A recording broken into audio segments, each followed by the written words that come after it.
Aiyeku Foundation holds third scholarship awards presentation.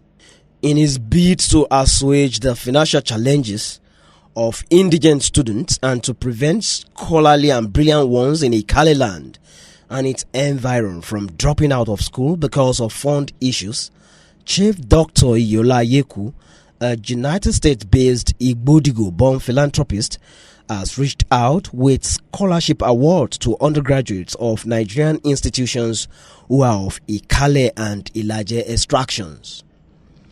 The event, which held at the University Auditorium of Olusegun Agagu, University of Science and Technology, Oyustech Okitikupa, on Tuesday the 3rd October 2023, is the third edition of the Aiyeku Awards, which had benefited over 60 university undergraduates with financial benefits running into millions of naira. In the 2023 edition, 19 students were given checks ranging between 300 and 100,000 naira based on course of study in the university as well as the financial demands of respective awardees. While bringing the audience up to speed on the background of the foundation, Secretary of the Aiyeku Foundation, Chief Folorunsho Ogunshakin, noted that it was established in 2019 by Chief Dr. Aiyeku with sole focus on supporting indigent youths on their education. He added that the foundation has also branched out to providing succor for unemployed youths and people with health challenges. Earlier in his remark, the Vice Chancellor of Olusegun Agagu, University of Science and Technology, Professor Temi Ologunrisha, represented by the Deputy Vice Chancellor, Professor Aworinde, described the scheme as a benevolent lifesaver for the beneficiaries, thanking the board of the foundation, particularly the founder, Dr. Iyola Aiyeku, and other key stakeholders like Dr. Tolani Aiyeku, Prince Kunle Aiyeku, and the rest for sustaining the lofty concept over the years. In his goodwill address, the director of the program, Professor Adebi, saluted Dr. Aiyeku for his love for education and his desire to see indigent students go to school undisturbed by the pangs of lack and indigence. Professor Adebi also presented a clear-cut background of the president of the foundation in his speech. Chief Dr. Iyola Aiyeku, while presenting his speech, noted that the essence of the foundation is to give back to the society from the resources which God has blessed him with, adding that foundations are product of the benevolence of those who understand that God is the author of wealth, resources, and whatever success one is able to record on one's endeavors. The story goes like this. From my son, Dr. Tolani Aiyeku, just a week before I left the United States. So he tells me this message, this story that I'm going to read to you now. He said, "You, my dad, you always tell me the story. What if you did? What if your dad didn't have any money to send you to America for education? Where would I be? Where would I be if your father didn't have money to send you to the United States? Where will he be?" And he goes further. "I probably would be in the same position as the scholarship recipients. Maybe even worse. This scholarship, listen to my son, the vice president. He's a young man, but he's talking wisdom. This story, this scholarship is my repayment to my grandfather for what he did for you, what he did for me. This is God's work through me. They do not need to see me. It was never meant to be this way." So what my son was saying here, I was telling.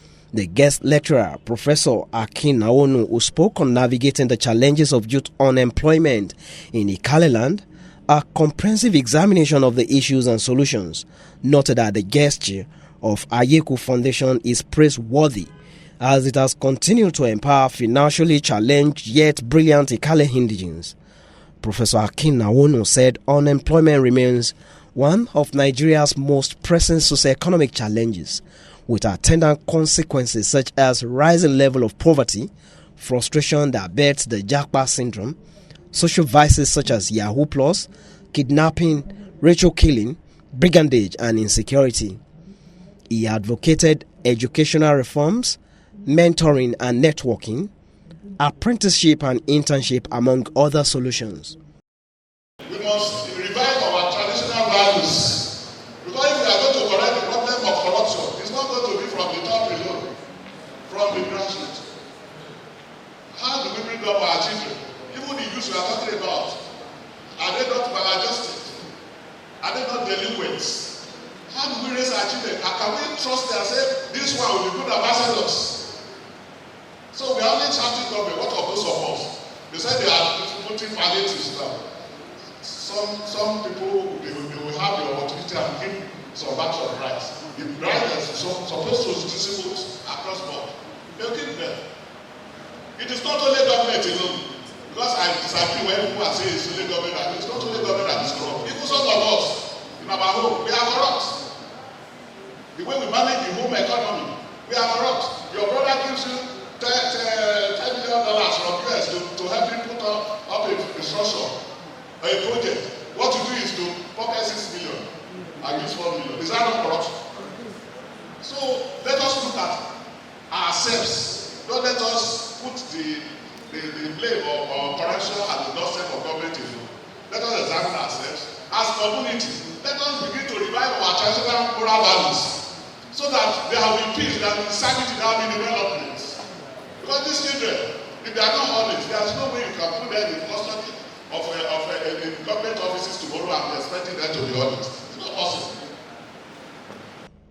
The event also featured presentation of Excellence Award to the Abudi of Ikaleland Oba George Babatunde Faduile, whose biography was presented by his amiable wife Olori Grace Faduile, a retired principal. For this reason, the power vested on me by the Aiyeku Foundation, I'm here today to present this excellent award to our campus, the Aiyeku of Aiyeku, the Abudi of Ikaleland.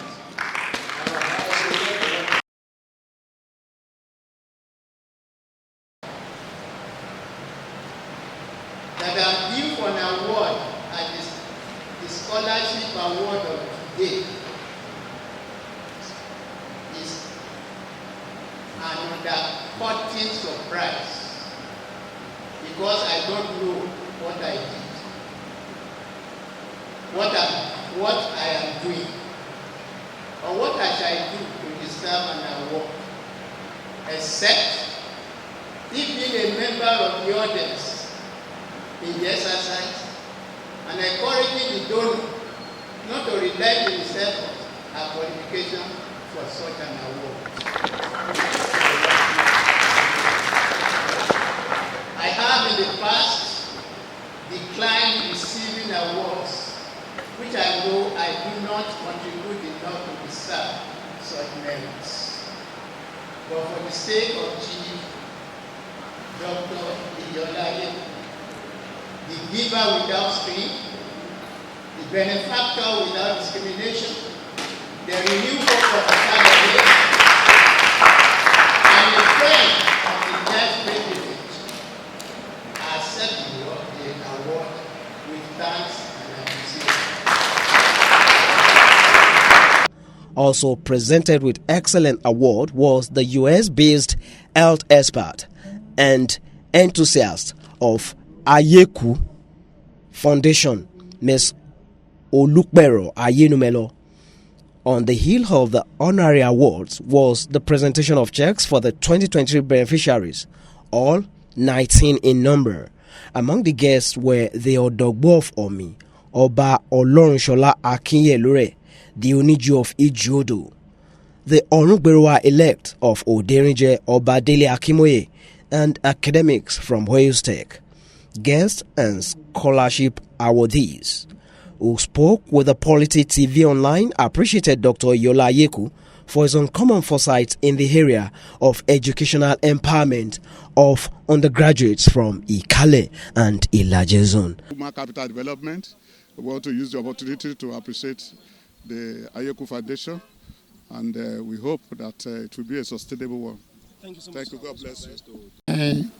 My assessment is that the exercise is fantastic and historic, because one of our people who developed in the rural Ikale area in Ikale country has gone overseas, and what he achieved there, he has brought back to the Ikale people to achieve. And that's what we are pleading, that we should learn to give. After we have received, we should give, and give more, so that those who are coming behind will have the opportunity to assess themselves and exceed the position where we are today. Because in Unilag, they actually just increased our school fees by like 100, no, it was even more than 100%, like by like, we were paying 25,000 before, and they increased it to like 200 and something. So this scholarship was just like an answer to my prayer. It came at the right time. So I'm very, very happy, because I know some of my mates now are still thinking of how to get funds. So this scholarship was really an answer to my prayer. I'm very, very happy about it. Orina Deborah. Adare Ayomide Divine, sir. I'm so happy, and I feel absolutely elated. I feel privileged to be a partaker of this award, because we were a lot that put in for this award, and subsequently I was part of the beneficiaries. I feel so happy, sir. My advice to every other Ikale person and everybody in diaspora of Ondo State is not to forget their roots. Because basically, if you forget your roots, you will not have opportunities to get in contact with opportunities like this. So let's not forget our roots. Let's not forget where we are from, and let's keep moving towards making Ikale a better land for us all. So you takes a lot of ingenuity if you listen to the advice.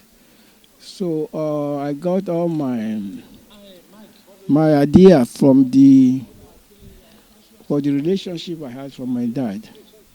So to be able to be who you are, and to remember, that's what my dad used to tell me, that if everything is well with you, you have not only to remember yourself, your family, but you have to remember others. And this story I keep on telling my children, and they believe in that story. They will be the one that will be reminding me of my father's story. So it's value, so to say. The value you give to your children is very important.